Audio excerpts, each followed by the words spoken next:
we're all, I believe, blessed to do something that we actually love Yes. for a living. Are there any sacrifices made on behalf of your families to allow you to be where you are in life today? Amanda Moore, let me say this. Yeah. You've been doing this for a long time. You've been Amanda Lee Moore since you were born, but Indeed. Fame and sort of like notoriety came at like 12? How old were you? 15. 15. So, yes, there were very much sacrifices made by my mom and dad. Yeah. That I speak about often when people are like, how are you still around? You're 40. You've been doing this for 25 years. And full credit goes to my parents. I mean, not only for the foundation they laid, and I think what a great job they did with my brothers and myself and just being supportive and loving and whatnot. But the sacrifices they made as a kid, I was the only person in my family that wanted to go into the arts and be creative. And I would scour the newspaper in Orlando where I grew up and look, there was like an audition hotline that you could call on Fridays. And here for the upcoming like local theater auditions, like looking for kids between 12 and 15 for Gypsy. And I would sort of write down everything and go to my mom and dad, like, would this be possible that you could drive me to this audition? And then if I were to get cast in one of those shows, them schlepping me to every rehearsal and performance and whatnot. What was the first show you were cast in? Yeah. I was cast in South Pacific. I was one of the little kids in South Pacific. And then I went on and did a bunch of like shows that weren't real shows, those kinds of shows. Musical reviews. Musical reviews. Yeah. Okay. Original musicals. Yeah. But then I think just entering into a professional world, like taking that leap of faith and my parents taking it with me of like, wow, my 15-year-old child is going to sign a record deal and like be thrust into this adult world. The sacrifices they had to make, like physically, our family was apart. I always had mom or dad with me all the time. So were you in LA? I was in LA. I was in New York. And I had a younger brother who's 18 months younger than me, who was in school in Florida. So like the sacrifice, I was aware of it at that age too. Like, wow, mom and dad are really doing so much for me to pursue this dream I had. Yeah. So I very much like understand this dilemma. Yeah. Mr. Sullivan, what about you? I mean, absolutely. I mean, the prospect of raising kids in the early 80s, I think my mother gave up a career to raise me and my brother, which is a sacrifice that I don't quite realize the value of until I have my own kids. Until now, close to now. But the thing that I'm always kind of amazed at when I look back, and my mom and dad will say, yeah, we never doubted, but it's like to watch your child be like, I'm going to be an actor. It's got to just be like, okay. Yeah. So many reservations. Yeah, you do great in these plays. Yeah. You're very good in these plays, in high school plays. That's what you want to study in college. Okay, great. And that's how much a year for that? Okay, you're going to study it. Okay, good.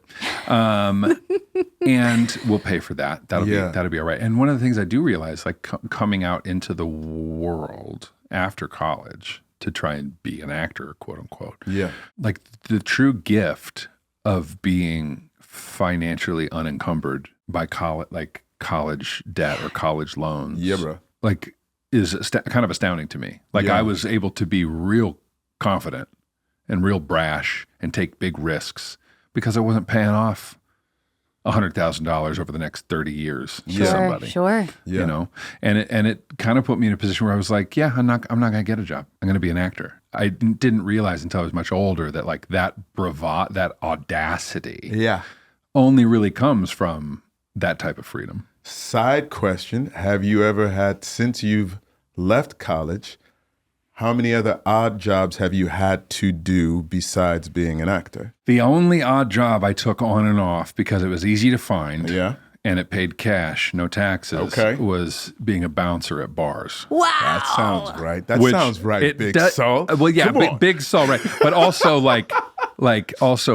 don't hit me. Like I am the worst bouncer in the history of bouncers. Like conflict, especially getting in between two alphas who are going guys, hey.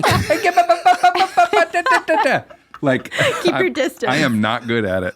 And I ended up at like several like bro bars, like Irish pubs on a pier somewhere that were mostly staffed by MMA fighters. You look the part, though. So they would just put me at the door. They're like, why don't you just check IDs? We'll deal with what goes on in here. And if we kick someone out, you do the, and stay out.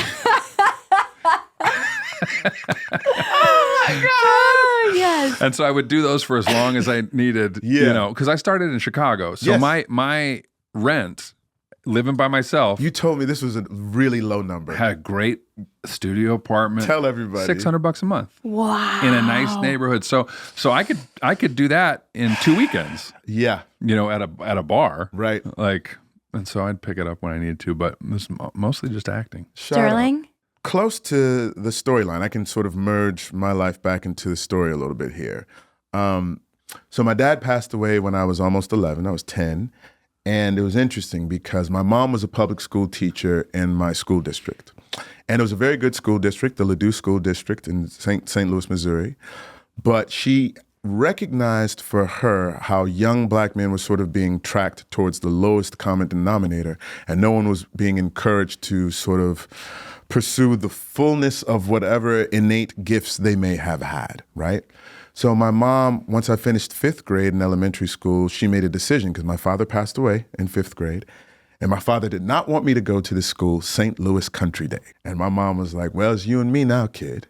And this is where you're going to school. Mm-hmm. Now, similar to Jack Pearson, St. Louis Country Day is about as lily white as that you was the resistance that Dad had. It was that. It was all boys school too. And my dad being just sort of like old fashioned, like, I don't know about this. I went to an all boys school. Did you really? All boys high school, yeah.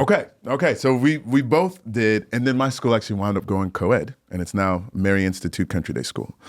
But I was a good student, right? And this reminded me as I was watching the episode and I was watching Rebecca look at the report cards.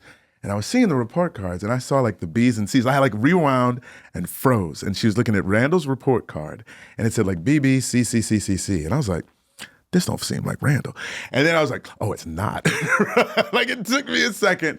And my mom, that sort of decision to send me to that school was a huge one in that there was really no stigma associated with being intelligent, where oftentimes at public schools, if you were black and smart, you could be labeled as trying to act white. Whoa.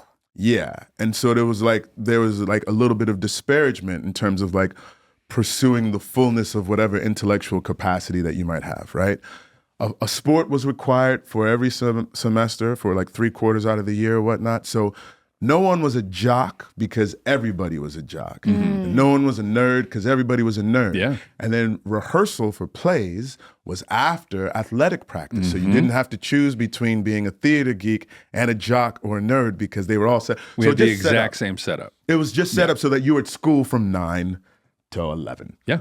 You know what I'm saying? Like all day. But because of that, you got a chance to be exposed to all these different things. I really got a chance to be like, oh, I do like this thing that if I had gone to a different school, I'd be like, I ain't doing that acting thing, man. That's for ...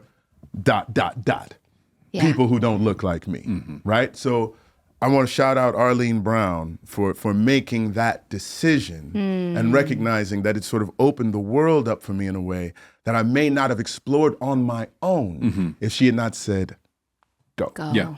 You know what I'm saying? Yeah.